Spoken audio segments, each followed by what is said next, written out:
ओम शांति। आज हम जानेंगे कि परमात्मा सर्वज्ञ और सर्वशक्तिवान तो है, लेकिन सर्वव्यापी नहीं है। वो कैसे?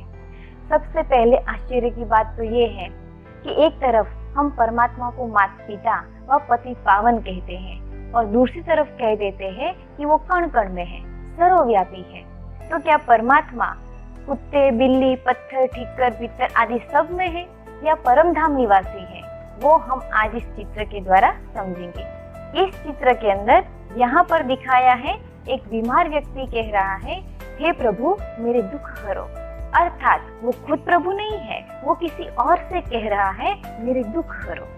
वास्तव में पहली बात तो ये कि अगर हमारे अंदर भगवान होता तो हमें कभी कोई दुख, दर्द, पीड़ा आदि आनी ही नहीं चाहिए, परंतु हम तो बीमार पड़ते हैं। इसका मतलब हमारे अंदर भगवान नहीं है। किसी व्यक्ति को बड़ी बीमारी हो या वो लास्ट स्टेज पर हो तो डॉक्टर भी उसे क्या कहता है, अरे भाई ये केस अब हमारे हाथ में नहीं है, ऊपर वाला जाने। वो कभी ये नहीं कहेगा तेरे अंदर वाला जाने या मेरे अंदर वाला जाने। हॉस्पिटल के बाजू में मंदिर होगा तो भी वो ये नहीं कहेगा बाजू वाला जाने, यही कहता है ऊपर वाला जाने। कहने का भाव कि परमात्मा के रहने का स्थान ऊपर है, मनुष्य के अंदर नहीं। यहाँ पर दिखाया है अग्नि। अग्नि का गुण है गर्मी उत्पन्न करना। अग्नि में कुछ भी डालेंगे, जैसे कि लोहा डालेंगे, वो गर्म जरूर होगा। एक प्रकृति का तत्व भी अपना गुण और चीजों में ट्रांसफर कर सकता है। अगर परमात्मा हम सबके अंदर होता तो परमात्मा के गुण भी हमारे अंदर होने चाहिए ना। परमात्मा प्रेम का सागर है, परंतु हम तो सबके प्रति नफरत भाव, वैर भाव रखते हैं।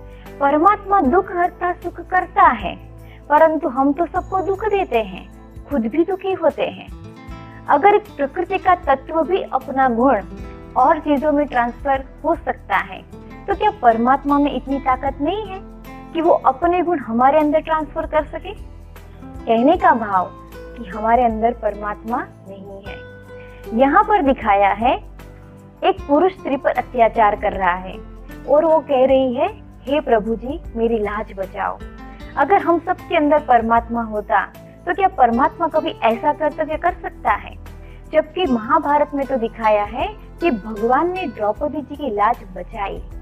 भावार्थ हमारे अंदर भगवान नहीं है। यहाँ पर दिखाया है एक व्यक्ति दूसरे व्यक्ति का खून कर रहा है। अगर सबके अंदर परमात्मा होता तो क्या परमात्मा का खून कर सकता है? अगर हमारे में परमात्मा है और वो खून करता है तो सजा भी तो उनको मिलनी चाहिए ना। कई ऐसा समझते हैं ये सब कर्तव्य आत्मा करती है और परमात्मा साक्षी होकर देखता है। क्या ऐसा हो सकता है?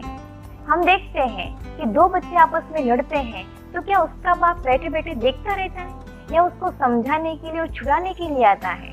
ठीक उसी तरह परमात्मा हमारे अंदर होता तो क्या परमात्मा साक्षी भाव होकर रह सकता है?